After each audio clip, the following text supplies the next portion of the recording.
నమస్కారం సంజయ్ సమయం న్యూస్ కి స్వాగతం. హెడ్లైన్ చూద్దాం.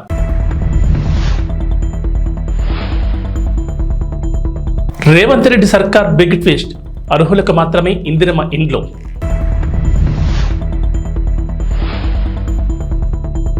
గ్రూప్ 1 మెయిన్స్ కు 1:100 నిష్పత్తిగా అభ్యర్థులను అనుమతించాలి, మాజీ మంత్రి హరీష్ రావు డిమాండ్.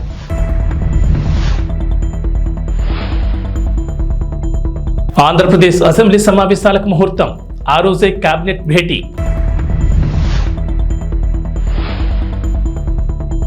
ఈవీఎంలపై వైఎస్ జగన్ కీలక ట్వీట్, బ్యాలెట్ పద్ధతిలోని ఎన్నికలు నిర్వహించాలంటూ డిమాండ్. తెలంగాణ సచివాలయంలో సెక్షన్ ఆఫీసర్లుగా ఏపీ ఉద్యోగులు రాబోతున్నారనే ప్రచారం గత 2 రోజులుగా జరుగుతోంది. సీఎం రేవంత్ రెడ్డి ఏపీ ఉద్యోగులను తీసుకొస్తున్నారని సోషల్ మీడియాలో పోస్టులు వైరల్ అవుతున్నాయి. ఏపీ స్థానికత ఉన్నప్పటికీ వేర్వేరు కారణాలతో తెలంగాణకు మరో 1800 ఉద్యోగాలు వస్తున్నట్లు వార్తలు వినిపించాయి. సచివాలయంలో సెక్షన్ ఆఫీసర్లుగా 40 మంది, అసిస్టెంట్ సెక్షన్ ఆఫీసర్లుగా 20 మంది నియామకం ఉంటుందని ఇప్పటికే సీఎం రేవంత్ రెడ్డి ముందు చీఫ్ సెక్రటరీ ఫైల్ ఉంచారని ఆరోపించారు. సచివాలయంలో ఆంధ్ర ఉద్యోగుల పెత్తనం చెలాయించడానికి ఇలా నియమిస్తున్నారంటూ తెలంగాణ ఉద్యోగులు సైతం మండిపడ్డారు. అయితే ఈ వార్తలపై తాజాగా తెలంగాణ ప్రభుత్వం క్లారిటీ ఇచ్చింది. ఏపీ నుంచి ఉద్యోగులు తెలంగాణలో చేరుతున్నట్లు జరుగుతున్న ప్రచారం అవాస్తవమని ప్రభుత్వ పెద్దలు వెల్లడించారు. ఆ వార్తలు నమ్మొద్దని సూచించారు. రాష్ట్రం ఏర్పడిన ఏడాది 2 ఏళ్లలోనే ఉద్యోగుల పంపిణీ ప్రక్రియ దాదాపుగా కొలిక్కొచ్చిందని చెప్పారు. ఈ అంశానికి సంబంధించి ప్రభుత్వం కొత్తగా నిర్ణయాలేమీ తీసుకోలేదని వెల్లడించారు. తప్పుడు ప్రచారంపై సీఎంఓ కార్యాలయం సోమవారం ఆరా తీగా మరోవైపు ఉద్యోగ సంఘాలను ప్రభుత్వం అప్రమత్తం చేసింది. సంచలన నిర్ణయాలతో పాలనలో తన మార్పు చూపిస్తున్న సీఎం రేవంత్ రెడ్డి ఇచ్చిన హామీల అమల్లోనూ అదే మార్పు చూపిస్తున్నారు. ఇప్పటి వరకు ఇచ్చిన హామీలను అమలు చేసే విషయంలోనూ ప్రత్యేకత కనబరిచిన రేవంత్ రెడ్డి ఇప్పుడు ఓ పథకం విషయంలో ప్రజలకు బిగ్ ట్విస్ట్ ఇవ్వనున్నట్లు తెలుస్తోంది. కాంగ్రెస్ ప్రభుత్వం అమలు చేసిన పథకాల్లో ఇందిరమ్మ ఇండ్లు అనేది చాలా ముఖ్యమైనది. పేదలకు సొంతింటికలు నెరవేర్చాలనే ఉద్దేశంతో ఈ పథకానికి శ్రీకారం చుట్టారు. ఈ క్రమంలోనే రాష్ట్రంలో అన్ని నియోజకవర్గాల్లో ఇందిరమ్మ ఇండ్లు ఇచ్చి పేద ప్రజల బతుకుల్లో వెలుగును నింపుతామని సీఎం రేవంత్ రెడ్డి ప్రకటించారు. ఈ క్రమంలోనే మార్చి 11వ తేదీన ఇందిరమ్మ ఇండ్ల పథకాన్ని ప్రారంభించి మొదటి విడతగా ఇంటి స్థలం ఉన్న పేద కుటుంబాలకు ఇళ్ల నిర్మాణ నిమిత్తం 5 లక్షల రూపాయలు ఇస్తామని సీఎం రేవంత్ రెడ్డి హామీ ఇచ్చారు. పథకం ఆరంభంలోనే ఇంటి నమూనా కూడా చూపించిన సీఎం రేవంత్ రెడ్డి ఇందిరమ్మ ఇళ్లకు అర్హత ఏంటి, ఎవరెవరికి మంజూరు చేస్తారన్న గైడ్లైన్స్ కూడా రిలీజ్ చేశారు. అయితే ప్రభుత్వం మంజూరు చేసే ఇందిరమ్మ ఇళ్లు మహిళల పేరు మీద మాత్రమే వస్తుంది. తెల్ల రేషన్ కార్డు ఉన్న కుటుంబాలే ఈ పథకానికి అర్హులని ప్రభుత్వం పేర్కొంది. తొలి దశలో భాగంగా సొంత స్థలం ఉండి అందులో ఇళ్లు లేని వారికి 5 లక్షల ఆర్థిక సహాయం అందనుంది. లబ్ధిదారులు స్థానికంగా నివాసం ఉండాలి. అద్దెకు ఉన్నవారు కూడా ఈ పథకానికి అర్హులేనని ప్రభుత్వం ప్రకటించింది. ఈ పథకానికి సంబంధించి మొత్తంగా 4.5 లక్షల ఇందిరమ్మ ఇళ్ల కోసం 22,500 కోట్లు మంజూరు చేస్తామని, ప్రతి నియోజకవర్గానికి 3,500 ఇండ్లు ఇస్తామని ప్రభుత్వం ప్రకటించింది. వీటికి మరికొన్ని ఇండ్లు జోడించి లబ్ధిదారుల సంఖ్యను పెంచేలా కార్యాచరణ రూపొందిస్తున్నారని సమాచారం. దీంతో ప్రభుత్వం అందించే ఇందిరమ్మ ఇళ్ల కోసం ఇప్పటికే దరఖాస్తు చేసుకున్న వాళ్ళంతా ఎన్నో ఆశలతో ఎదురుచూస్తున్నారు. గ్రూప్ 1 అభ్యర్థులను 1:100 నిష్పత్తిలో మెయిన్స్ పరీక్షకు అనుమతించాలంటూ మాజీ మంత్రి Siddipet BRS MLA Harish Rao demand చేశారు. తెలంగాణ భవన్లో గ్రూప్ 1, గ్రూప్ 2, గ్రూప్ 3 అభ్యర్థులు మాజీ మంత్రి హరీష్ రావును కలిసి వినతి పత్రం అందించారు. తమకు అండగా ఉండాలని నిరుద్యోగ యువత విజ్ఞప్తి చేశారు. ఈ సందర్భంగా మాట్లాడిన హరీష్ రావు, కాంగ్రెస్ పార్టీ గతంలో తమను రెచ్చగొట్టి హామీలు ఇచ్చిందని నిరుద్యోగులు ఆవేదన వ్యక్తం చేస్తున్నట్లు చెప్పుకొచ్చారు. గ్రూప్ 1లో 1:100 నిష్పత్తిలో మెయిన్స్ పరీక్షకు అనుమతి ఇవ్వాలని నిరుద్యోగులు కోరుతున్నట్లుగా హరీష్ రావు తెలిపారు. అసెంబ్లీలో నాడు కాంగ్రెస్ ఎమ్మెల్యేగా ఉన్న భట్టి విక్రమార్క 1:100 చొప్పున పిలవాలని డిమాండ్ చేశారని హరీష్ రావు గుర్తు చేశారు. మరి ఈ రోజు ఎందుకు మాట తప్పుతున్నారని, దీనిపై కాంగ్రెస్ పార్టీ సమాధానం చెప్పాలని డిమాండ్ చేశారు. గ్రూప్ 2కు 2,000 ఉద్యోగాలు, గ్రూప్ 3లో 3,000 ఉద్యోగాలు కాంగ్రెస్ ప్రభుత్వం జోడించి పరీక్షలు నిర్వహించాలని హరీష్ రావు డిమాండ్ చేశారు. ఆంధ్రప్రదేశ్ అసెంబ్లీ సమావేశాల నిర్వహణకు ముహూర్తం ఫిక్స్ అయింది. ఈ నెల 24 నుంచి శాసనసభ సమావేశాలు ప్రారంభం కానున్నాయి. 3 రోజుల పాటు సమావేశాలు నిర్వహించనున్నట్లు తెలుస్తోంది. అసెంబ్లీ సమావేశాల్లో సభ్యుల ప్రమాణ స్వీకారం, స్పీకర్, డిప్యూటీ స్పీకర్ ఎన్నిక నిర్వహించనున్నారు. స్పీకర్గా నర్సీపట్నం సీనియర్ ఎమ్మెల్యే చింతకాల అయ్యన్న పాత్రుడికి అవకాశం ఇవ్వాలని నిర్ణయించిన సంగతి తెలిసిందే. డిప్యూటీ స్పీకర్, చీఫ్ విప్ పదవులపై క్లారిటీ రావాల్సి ఉంది. అసెంబ్లీలో గెలిచిన ఎమ్మెల్యేలలో సీనియారిటీ పరంగా అయ్యన్న పాత్రుడు ముందున్నారు. ఆయన స్పీకర్గా ఎన్నికవుతుండటంతో మరో senior MLA Gorantla Butchaiah Chowdary protem స్పీకర్గా వ్యవహరించే అవకాశం ఉంది. ప్రోటెం స్పీకర్తో గవర్నర్ రాజ్భవన్లో ప్రమాణ స్వీకారం చేయిస్తారు. అయితే అసెంబ్లీ సమావేశాల కంటే ముందుగా ఈ నెల 22న సచివాలయంలో మంత్రివర్గ సమావేశం నిర్వహించనున్నారు. ఈ నెల 24, 25, 26న సమావేశాలు నిర్వహిస్తారు. మరోవైపు డిప్యూటీ స్పీకర్ పదవిని జనసేన పార్టీకి ఇవ్వాలని టీడీపీ భావిస్తున్నట్లు చర్చ జరుగుతోంది. అలాగే చీఫ్ విప్ పదవి గుంటూరు జిల్లా పొల్లూరు ఎమ్మెల్యే ధూళిపాటి నరేంద్ర కుమార్కి ఇచ్చే అవకాశం ఉంది. ఆంధ్రప్రదేశ్ మాజీ ముఖ్యమంత్రి వైఎస్ జగన్మోహన్ రెడ్డి ఈవీఎంలపై సంచలన ట్వీట్ చేశారు. అభివృద్ధి చెందిన దేశాలు ఎన్నికల్లో బ్యాలెట్నే వాడుతున్నాయని, మన దగ్గర కూడా ఈవీఎంల బదులు బ్యాలెట్లు వాడాలని డిమాండ్ చేశారు. న్యాయం కేవలం జరిగినట్లు కనిపించడం కాదు, నిజంగా జరగాలన్నారు. ప్రజాస్వామ్యం అనేది బలంగా ఉండడంతో పాటుగా నిస్సందేహంగా ప్రబలంగా ఉండాలని అభిప్రాయపడ్డారు. ప్రపంచవ్యాప్తంగా ఎన్నికల పద్ధతుల్లో అభివృద్ధి చెందిన ప్రతి ప్రజాస్వామ్య దేశాల్లో జరిగే ఎన్నికల్లో పేపర్ బ్యాలెట్లే వాడుతున్నారని చెప్పుకొచ్చారు. ఈ దేశాల్లో ఎక్కడా ఈవీఎంలను ఉపయోగించడం లేదని, మన ప్రజాస్వామ్యం నిజమైన స్ఫూర్తిని నిలబెట్టుకోవడంలో మనం కూడా అదే దిశగా పయనించాలన్నారు. ఈవీఎంల బదులు పోస్టల్ బ్యాలెట్లను ఉపయోగించాలంటూ ట్వీట్ చేశారు. ఈవీఎంలపై చర్చ జరుగుతున్న వేళ మాజీ ముఖ్యమంత్రి జగన్ చేసిన ట్వీట్ చర్చనీయాంశమైంది. ఆంధ్రప్రదేశ్ డిప్యూటీ సీఎం పవన్ కళ్యాణ్ హైదరాబాద్ నుంచి విజయవాడ చేరుకున్నారు. అక్కడ నుంచి అమరావతికి వెళ్లనున్నారు. ఆయనకు సీడ్ యాక్సెస్ రోడ్ నుంచి వెలగపూడి సచివాలయం వరకు మానవహారంతో స్వాగతం పలికేందుకు రాజధాని రైతులు ఏర్పాట్లు చేశారు. పవన్ మంత్రిగా ప్రమాణ స్వీకారం చేసిన తర్వాత తొలిసారి సచివాలయానికి వస్తున్నారు. 2వ బ్లాక్లోని తాను కేటాయించిన ఛాంబర్ను పరిశీలిస్తారు. పవన్ ఉప ముఖ్యమంత్రిగా బుధవారం తన ఛాంబర్లో బాధ్యతలు తీసుకుంటారు. అయితే ముఖ్యమంత్రి చంద్రబాబును పవన్ మర్యాదపూర్వకంగా కలిసే అవకాశం ఉందని తెలుస్తోంది. ఇదిలా ఉంటే పవన్ కళ్యాణ్కు ప్రభుత్వం భద్రతను పెంచినట్లు తెలుస్తోంది. ఆయనకు వైప్లస్ సెక్యూరిటీతో పాటుగా ఎస్కాట్ వాహనం, బుల్లెట్ ప్రూఫ్ కారును కూడా కేటాయించినట్లు సమాచారం. Deputy CM Pawan Kalyan camp కార్యాలయంగా విజయవాడ సూర్యారావుపేటలో ఉన్న ఇరిగేషన్ గెస్ట్ హౌస్ ను ప్రభుత్వం కేటాయించింది. గత టీడీపీ ప్రభుత్వ హయాంలో దేవినేని ఉమా జలవనరుల మంత్రిగా ఉన్నప్పుడు గెస్ట్ హౌస్ ను విశాలంగా నిర్మించారు. ఆ తర్వాత గత ప్రభుత్వంలో మంత్రి బొత్స సత్యనారాయణకు గెస్ట్ హౌస్ ను కేటాయించారు. అమరావతిలోని సచివాలయంలో గత ప్రభుత్వ హయాంలో పంచాయతీరాజ్ గ్రామీణాభివృద్ధి శాఖ మంత్రి పేషి 5వ బ్లాక్ లో ఉండేది. అయితే ఇప్పుడు పవన్ కళ్యాణ్ తో పాటుగా జనసేన పార్టీ మంత్రులకు 2వ బ్లాక్ లో ఛాంబర్లు కేటాయించారు. టీడీపీ గెలవడంతో తిరువురు పట్టణం నుంచి నెమలి వేణుగోపాలస్వామి ఆలయం వరకు పాదయాత్ర చేపట్టిన తిరువురు టీడీపీ సీనియర్ నాయకులు యండాద్రి కిరణ్, వారి సతీమణి మాధవి తెలుగుదేశం పార్టీ అఖండ మెజార్టీతో విజయం సాధించడంతో చంద్రబాబు నాయుడు ముఖ్యమంత్రిగా ప్రమాణ స్వీకారం చేసినందుకు తిరువూరు చరిత్రను తిరగరాసిన భారీ మెజార్టీతో విజయం సాధించిన ఎమ్మెల్యే కొలికపూడి శ్రీనివాసరావు మరియు విజయవాడ పార్లమెంట్ పరిధిలో రికార్డులను బద్దలుకొట్టి భారీ విజయం సాధించిన ఎంపీ కేసినేని శివనాథ్ విజయం సాధించినందుకు పాదయాత్ర చేపట్టిన పట్టణ సీనియర్ టీడీపీ నాయకులు యండాద్రి కిరణ్, వారి సతీమణి మాజీ councillor Yandadri Madhavi Tiruvuru factory centre అన్న నందమూరి తారక రామారావు విగ్రహానికి నివాళులర్పించారు. అనంతరం నెమలి వేణుగోపాలస్వామి ఆలయానికి బయలుదేరిన పాదయాత్ర అభిమానులు, కార్యకర్తలు, నాయకులు పెద్ద సంఖ్యలో పాల్గొని పాదయాత్రకు సంఘీభావం తెలిపారు.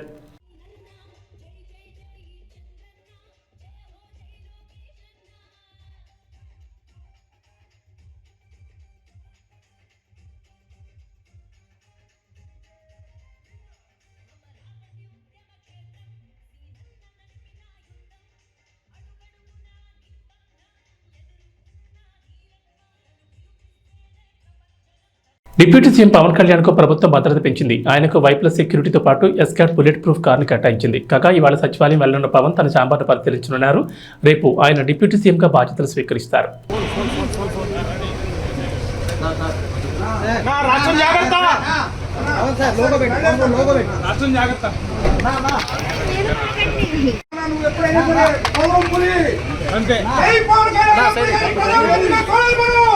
ప్రధానమంత్రిగా గ్యారెంటీగా ప్రధానమంత్రి ఎప్పుడైనా సరే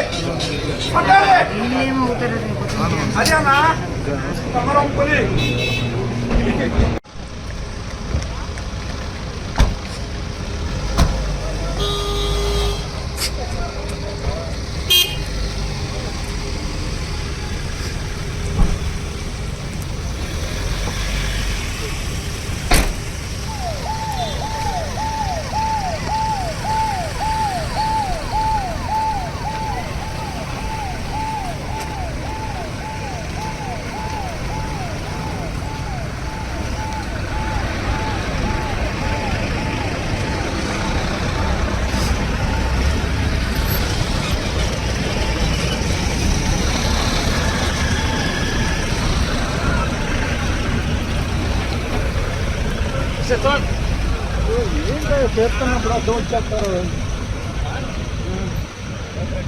ఏపీలో టమాటా ధరలు సాకిస్తున్నాయి. 10 రోజులుగా మార్కెట్లలో రేట్లు అమాంతం పెరిగిపోయాయి. మొన్నటి వరకు 50 వరకు ఉన్న టమాటా ధర ఇప్పుడు ఏకంగా 80కి చేరింది.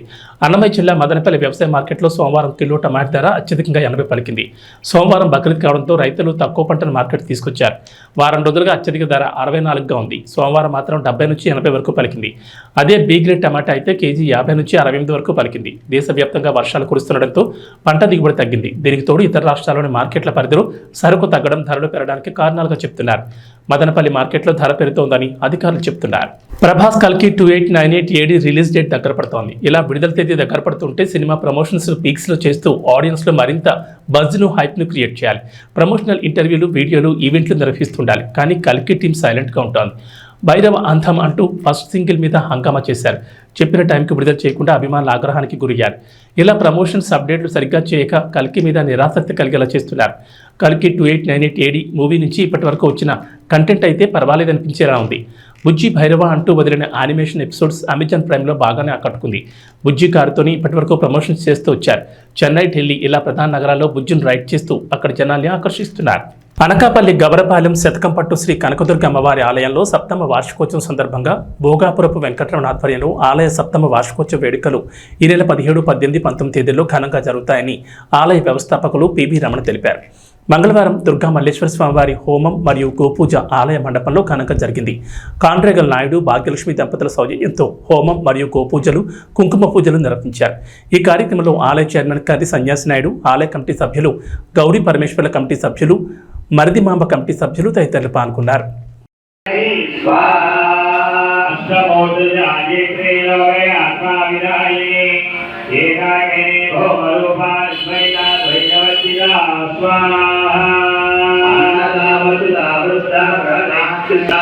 गुरु मंडल रूपिणे स्वाहा माया मधुमते महे गणाम्बा गुह्यगाराज्ञा कोमलांगे गुरुप्रिया स्वाहा स्वतंत्रा सर्वतंत्रेषु दक्षिणामूर्ति रूपिणे दौर्भाग्योलवादोराजनाध्वान्तरविप्रभा स्वाहा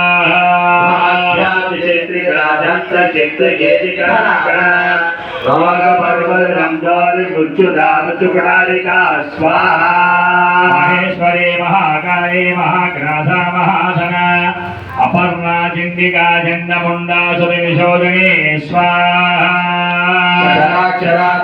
सर्वलोकेशी विश्वधारिणी त्रिवर्गदात्री सुभगा त्रयंबका त्रिगुणात्मिका स्वाहा वर्गापवर्गदा शुद्धा जपा पुष्पाणि भागुभिः ఓద్యోవదే దుదిదన యజ్ఞరూపా ప్రియంప్రదా స్వాహా. పోలవరం విషయంలో జగన్ క్షమించాలని తప్పులు చేశారని ముఖ్యమంత్రి చంద్రబాబు అన్నారు. పోలవరం ప్రాజెక్టును సందర్శించిన అనంతరం మీడియాతో చంద్రబాబు మాట్లాడారు. గత ప్రభుత్వ నిర్లక్ష్యంతో డయాఫ్రమ్ వాల్ దెబ్బతిందని, 447 కోట్లతో మరమ్మతులు చేసినా బాగవుతుందనే పరిస్థితి లేదని అన్నారు.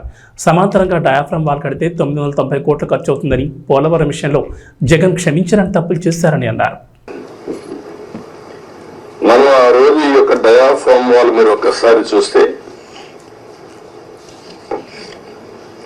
మొత్తం 446 కోట్ల రూపాయలతో డయాఫ్రామ్ వాల్ వాటర్ ఫుటింగ్ లో అప్పుడు కూడా ప్రాబ్లమ్స్ ఉంటే 2 సీజన్లో పూర్తి చేశాం. ఆ డయాఫ్రామ్ వాల్ కాపాడవలసినటువంటి ప్రభుత్వం కాపాడకుండా ఇష్టానుసారంగా ప్రాజెక్టు యొక్క ఫేట్ తో ఆడుకొని ఇప్పుడు మొత్తం ఈ డ్యామేజ్లు అయితే ఆ డ్యామేజ్ కూడా కనుగొనడానికి ఒక 1 year పట్టింది. గవర్నమెంట్ ఆఫ్ ఇండియా చాలా సార్లు చాలా స్పష్టంగా మీరు మార్చబడిన అవన్నీ కరెస్పాండెన్స్ రేపే నేను మాట్లాడతాను. ఇప్పుడు నేను డీటెయిల్స్ పోవడం లేదు. బ్రాడ్ గా కాన్సెప్ట్ ఫస్ట్ హ్యాండ్ ఇన్ఫర్మేషన్ ఇక్కడికి వచ్చాను. I have seen the project. మామూలు వాళ్ళైతే అర్థం కాదు. నేను ఒక 100 సార్లు ఈ ప్రాజెక్ట్ గురించి రివ్యూ చేసి ఉంటాను. 30 times ఇక్కడికి వచ్చి ప్రాజెక్ట్ లో చూశాను.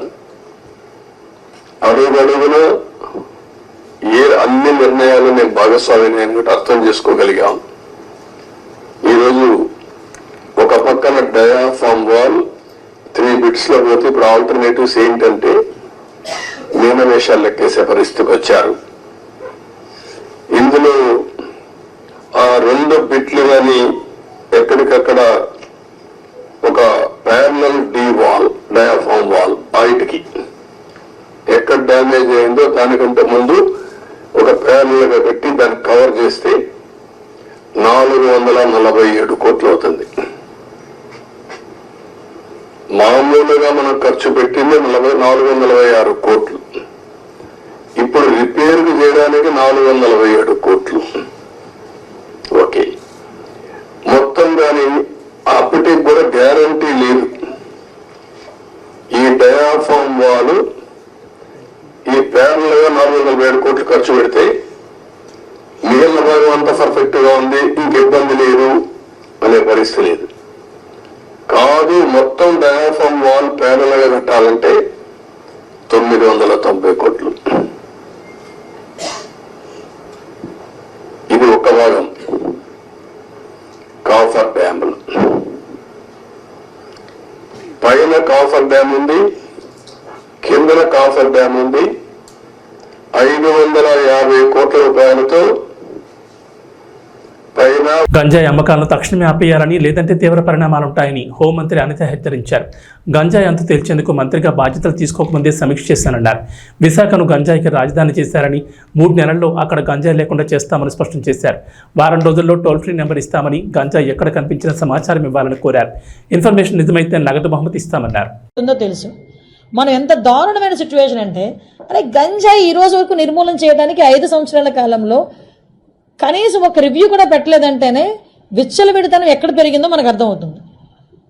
ఆఖరికి వైఎస్ఆర్సీపీ నాయకులు కూడా గంజాయిలు అమ్ముకోవడంలోని, గంజాయి వ్యాపారంలోని ఇన్వాల్వ్ అయిపోయారు కాబట్టి వాళ్ళు అసలు దీని మీద కనీసం దృష్టి పెట్టలే. ఏమండి, చింతపల్లి నుంచి, జీమాడుగల్ నుంచి, అటువైపు నుంచి, అదేవిధంగా మనకు ఒడిశా నుంచి, ఇలాంటి మల్టిపుల్ ప్లేసెస్ నుంచి మనకి గంజాయి సరఫరా అవుతుంది. మనకి ఎన్ని చెక్ పోస్టులు ఉన్నాయండి అని డిపార్ట్మెంట్ వాళ్ళని అడిగితే 3 చెక్ పోస్టులు ఉన్నాయని చెప్పారు. 3 చెక్ పోస్టులు ఉన్నాయి. ఎందుకు రాదండి లోపలికి? మనకి వైజాగ్కి ట్రాన్స్పోర్టేషన్ ఎక్కువ, ఇటు ట్రైన్స్ కానీ, ఇటు ఫ్లైట్స్ కానీ, రోడ్ ఫెసిలిటీస్ ద్వారా వ్యాన్లు, మిగతా అన్ని, దాంట్లో ఈవెన్ 2 వీలర్, ఆఖరికి అమెజాన్లో కూడా పెట్టుకొని అమ్మేసుకుంటున్నాడు అండి డ్రగ్స్ని. కర్రీ లీవ్స్ అని పేరు చెప్పుకొని అమ్మేసే పరిస్థితి కనిపిస్తూ ఉంది. నిజంగా ఇది మనం చాలా సీరియస్గా తీసుకోవాల్సిన ఇష్యూ. అంటే అంత క్రిటికల్ సిచ్యువేషన్లో ఈరోజు వైజాగ్ పరిస్థితి ఉంది. నేను ఎందుకు దీని మీద ఇంకా ఛార్జ్ తీసుకోకుండానే నేను రివ్యూ పెట్టానంటేనే ఒకసారి దీని సీరియస్నెస్ ఏంటన్నది ఆలోచించండి. నేను ఇంకోటి కూడా చెప్పాను, టాస్క్ ఫోర్స్ ఏర్పాటు చేయండి. ఈ రోజు నుంచే టుడే ఆన్వర్డ్స్ ఆఫ్టర్ 8:39 గుంపులుగా పిల్లలు ఎవరైనా ఉన్నా, గంజాయిలు తీసుకుంటున్నట్టుగా రోడ్డు పక్కన ఉన్నా, చీకట్లో ఉన్నా, మీకు నచ్చిన పని చేయండి అని పోలీసుల వాళ్ళకి నేను క్లియర్ ఇన్స్ట్రక్షన్ ఇచ్చాను. అట్ ద సేమ్ టైం ఈరోజు కొంచెం మరీ ఇంకోటి విషయం ఏంటంటే, స్మెల్ డిటెక్ట్ చేయాలి. వీళ్ళు డిటెక్ట్ చేయాలి ఈ గంజా ఎక్కడ ఉంది ట్రాన్స్పోర్టేషన్ టైంలో. స్మెల్ డిటెక్ట్ చేయడానికి రెండు ఉన్నాయి డాగ్ స్క్వాడ్. 2 అసలు నిజంగా ఈ రాష్ట్రాన్ని ఏమి చేసేద్దాం అనుకున్నారు ఈ 5 సంవత్సరాలు? నాకు అర్థం కాల. 2 డాగ్సా? కనీసం వాళ్ళకి ఇంకొకటి ఏంటంటే, పోలీసులు చెప్తా ఉంటే బాధ అనిపించింది, సీజ్ చేసిన వెహికల్స్ని వేర్ హౌస్ అనేది కూడా లేదు ఈ రోజు వరకు.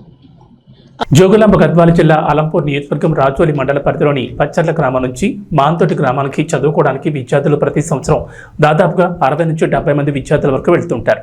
ఎన్ని ప్రభుత్వాలు మారినా తెలంగాణ రాష్ట్రంలో విద్యార్థులకు తప్పని తిప్పలు బడులు ప్రారంభమయ్యాయి. మా గ్రామానికి బస్సు వేయండి గత 2-3 రోజుల క్రితం గ్రామ పెద్దలు మాంతోటి నుండి వెళ్లి బస్సు డిపో మేనేజర్ని కోరారు. కానీ పచ్చర్ల నుండి స్కూల్కి వెళ్ళడానికి ఈ రోజు బస్సు వస్తుందని విద్యార్థులు ఎంతో ఆశగా ఎదురు చూశారు. చివరికి బస్సు రాకపోవడంతో కిరాయి ఆటోలో స్కూల్కి వెళ్లారు. మరి ప్రభుత్వాలు మారుతున్నప్పటికీ విద్యార్థుల చదువుల గురించి ప్రభుత్వాలు ఆలోచించకపోవడం చాలా దురదృష్టకరమని విద్యార్థులు తల్లిదండ్రులు వాపోతున్నారు. ఇప్పటి కాంగ్రెస్ ప్రభుత్వం మహిళల కోసం ఉచిత బస్సు సౌకర్యం కల్పించింది. కనీసం ఆ బస్సులోనైనా వెళ్ళడానికి కూడా బస్సు రావడం లేదు. గ్రామీణ ప్రాంతాల్లో చదువుకునే విద్యార్థుల గురించి ముఖ్యమంత్రి మా చదువుల గురించి పట్టించుకోవాలని విద్యార్థులు కోరుతున్నారు.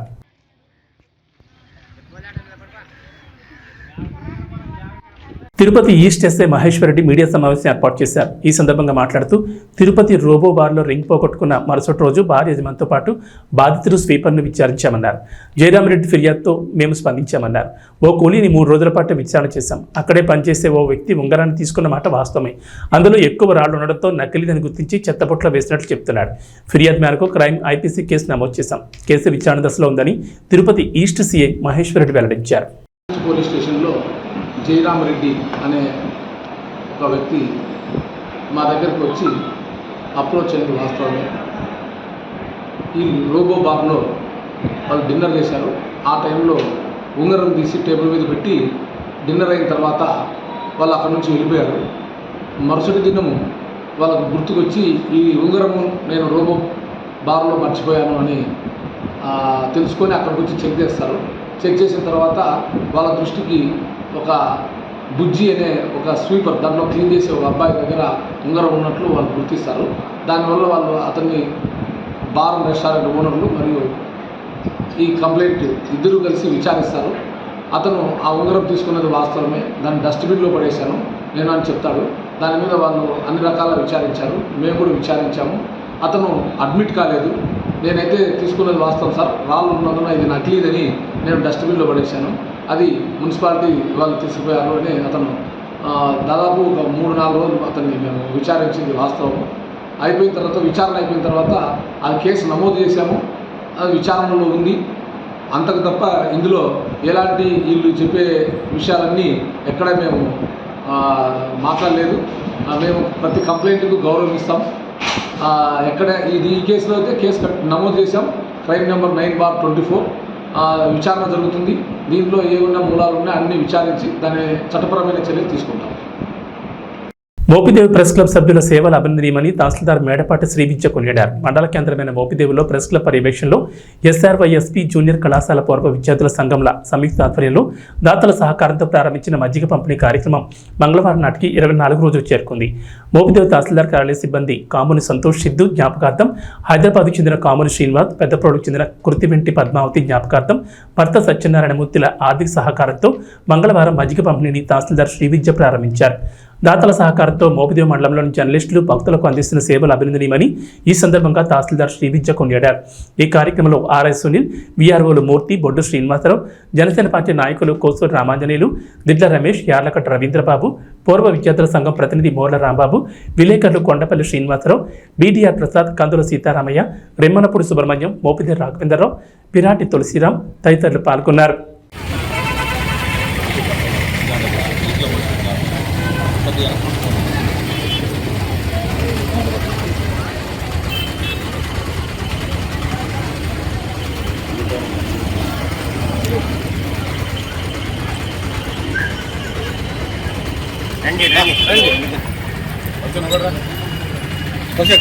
అదే కొనుక్కున్నా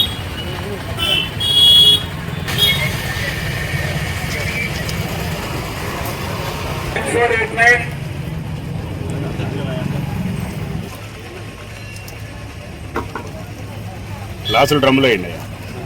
డ్రమ్ కొంచెం అప్పుడు సరిపోను ఎవరు సరిపోయారు పోషన్ వేరే ఆడగానే పోయి మనం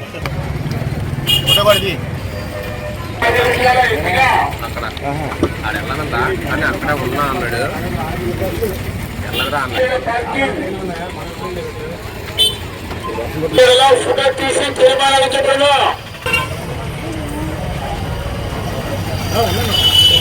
తెలంగాణకు హైదరాబాద్ వాతావరణ శాఖ అధికారులు రెయిన్ అలర్ట్ జారీ చేశారు. నైరుతి రుతుపవనాలకు తోడు ద్రోణి ప్రభావం ఉండడంతో రాష్ట్రంలో వర్షాలు కురుస్తాయని చెప్పారు. మరో 4 రోజుల పాటు నైరుతి రుతుపవనాలు చురుగ్గా ఉంటాయని, ఈశాన్య అరేబియాలో తుఫాను కూడా కేంద్రీకృతమై ఉందని చెప్పారు. వీటి ప్రభావంతో తెలంగాణలో తేలికపాటి నుంచి ఓ మోస్తరు వర్షాలు కురుస్తాయని, కొన్ని చోట్ల భారీ వర్షాలకు ఛాన్స్ ఉందన్నారు. అలాగే ఉరుములు, మెరుపులు, పిడుగులు పడతాయని హెచ్చరించారు. వర్షాలు కురిసే సమయంలో గాలి వేగం 30 నుంచి 40 కిలోమీటర్లు ఉంటుందన్నారు. అటు ఏపీలో కూడా అక్కడక్కడ వర్షాలు పడుతున్నాయి. గోవా నుంచి దక్షిణ కోస్తా వరకు ద్రోణి కొనసాగుతోందని వాతావరణ శాఖ తెలిపింది. ఈ ప్రభావంతో అల్లూరు సీతారామరాజు, పార్వతీపురం, మన్యం జిల్లాలో అక్కడక్కడ ఓ మోస్తరు నుంచి ఇవాళ భారీ వర్షాలు కురిసే అవకాశం ఉందని ఐఎండీ తెలిపింది. అలాగే శ్రీకాకుళం, ఏలూరు, కృష్ణా, ఎన్టీఆర్, గుంటూరు, తిరుపతి, నంద్యాల జిల్లాలో అక్కడక్కడ తేలికపాటి నుంచి ఓ మోస్తరు వర్షాలకు అవకాశం ఉందంటున్నారు. కొన్ని జిల్లాల్లో పిడుగులతో పాటు గంటకు 40 నుంచి 50 కిలోమీటర్ల వేగంతో ఈదురుగాలులు వీస్తాయంటున్నారు.